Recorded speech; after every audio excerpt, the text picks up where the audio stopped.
La subpersonalidad es un modelo de comportamiento y pensamiento, que es percibido por una persona como algo separado de ella, ajeno. En palabras sencillas, la subpersonalidad es una personalidad alternativa, en pocas palabras, el segundo yo de una persona. Y a veces no se trata de un yo, sino de varios. Conozcamos mejor qué son las subpersonalidades en psicología, quiénes son, por qué surgen, por qué trabajar con ellas y quién lo hace. Definición del concepto de subpersonalidad en psicología. El concepto de subpersonalidad humana fue introducido por el psicólogo y psiquiatra italiano R. Assagioli. En psicología es habitual utilizar la siguiente definición de subpersonalidad, dada por Assagioli. Se trata de un cierto conjunto de actitudes, estereotipos de comportamiento, creencias, impulsos, etc., que adquiere una forma completa distinguible solo en nuestra conciencia. ¿Te has dado cuenta de que a veces reaccionas de forma diferente ante los mismos acontecimientos? ¿Y que te comportas de manera diferente en circunstancias similares? Así es como se manifiestan nuestros otros yo. Se expresan en nuestros actos, palabras, acciones, pensamientos, cualidades, habilidades y destrezas. Están vinculados a roles y estatus sociales. Cada persona desempeña muchos papeles. A veces entran en conflicto. En esos momentos nos volvemos hacia nosotros mismos, hablamos con nosotros mismos, o más bien con personalidades alternativas. Interesante.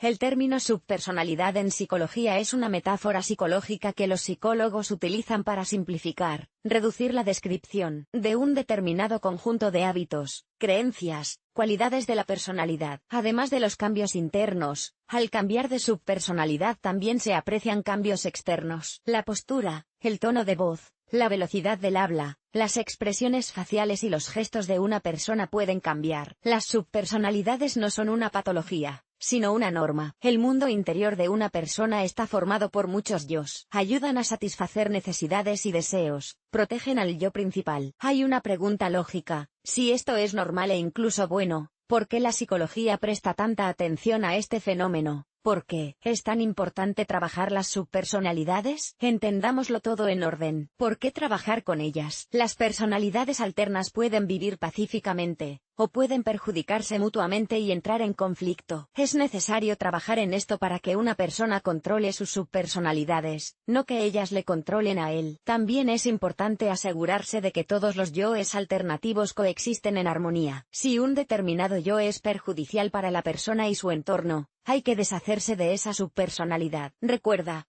es necesario trabajar con las subpersonalidades para que no se descontrolen. ¿Cuáles son los peligros de las subpersonalidades humanas? Creo que, al llegar a este punto del artículo, ya te habrás preguntado, ¿dónde está esa delgada línea que separa la normalidad de la patología en forma de trastorno de identidad disociativo, doble personalidad?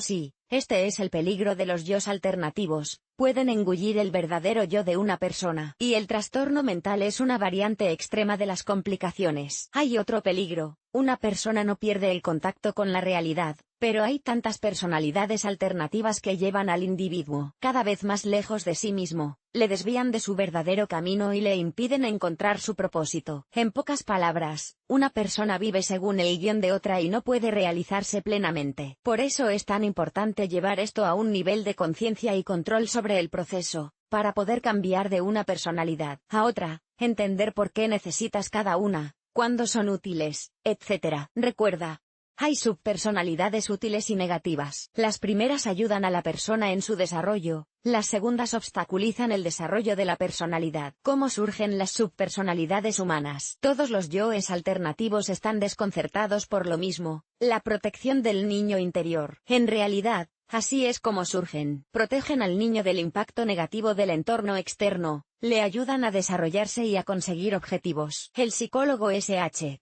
Schwartz describió paso a paso el mecanismo de aparición de los yoes alternativos. Una persona recibe un psicotrauma, surgen subpersonalidades para protegerle de sentimientos y emociones negativas, miedo, vergüenza, culpa, dolor. Se denominan exiliados. Para controlar al exorcista, surge un gestor. Este hace todo lo posible por proteger a la persona de la negatividad. Por ejemplo, si el dolor y la decepción de la madre han sido desterrados, el gestor puede proteger a la persona mediante la frialdad emocional, el desapego de la gente, la desconfianza. A veces los gestores fallan, una persona vuelve a meterse en una situación desagradable, entonces los bomberos, ese otro grupo de subpersonalidades, vienen a apagar todos esos sentimientos. Eligen las formas más agresivas, hacen todo lo posible para embotar el dolor. Así es como el alcohol, las relaciones sexuales promiscuas, los deportes extremos, la rabia, la grosería, etc., entran en la vida de una persona. La persona no solo crea inconscientemente otros yos, sino que este proceso puede hacerse consciente. Un psicólogo puede crear subpersonalidades para ayudar a un cliente a afrontar un problema actual. La propia persona puede crear subpersonalidades que mejoren su calidad de vida. El desarrollo de otros yos depende de las peculiaridades de la personalidad y la imaginación de cada persona. El número y la especificidad de los yoes alternativos difiere de un caso a otro. Cada individuo tiene un conjunto diferente de subpersonalidades. Tipos de subpersonalidades. En psicología se acostumbra a distinguir subpersonalidades conscientes, claras, e inconscientes, sombra, explícitas. Son aquellos roles, cualidades, estatus, programas con los que una persona se identifica. Soy padre, soy una persona muy paciente, etc. Escenarios de sombra. Son aquellos escenarios de los que la persona no se da cuenta, pero que la conducen constantemente por la vida. No sé qué me ha pasado. A veces estallo sin motivo, a veces me siento tan mal que no puedo levantarme de la cama. No sé por qué me pasa.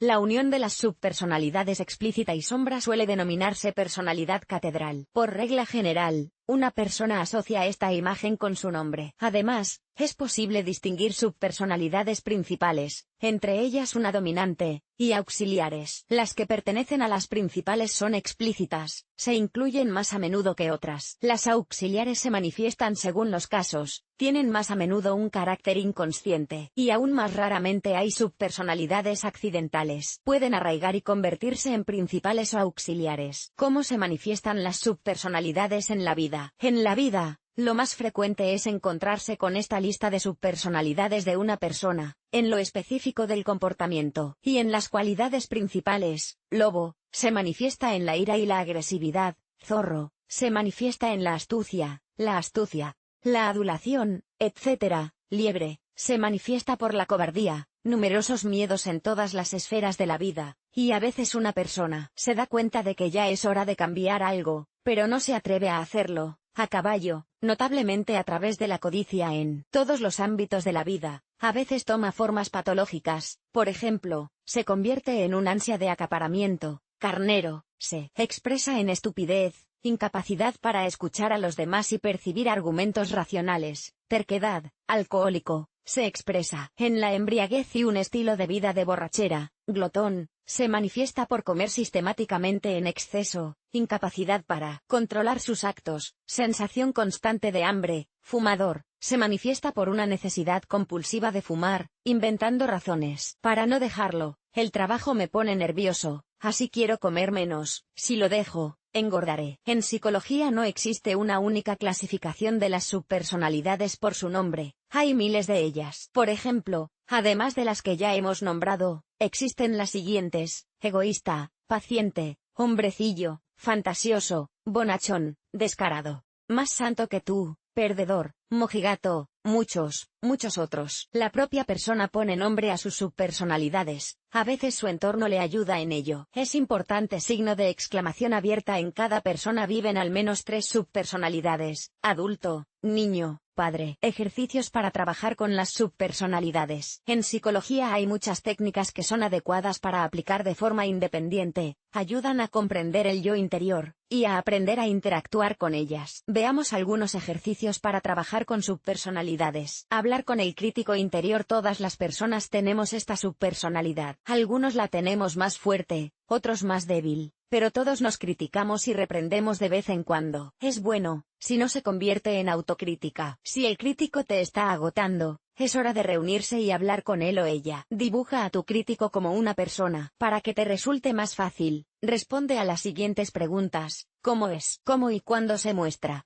¿Cómo influye en ti, en tus decisiones y acciones? ¿Cómo reacciona a tus contraargumentos, a tus comentarios racionales? ¿Qué critica más, a ti o al mundo que le rodea? Conózcalo y, después, aprenda a comunicarse. La próxima vez que empiece a decir que no va a funcionar, Pregúntale, ¿y qué pasaría si?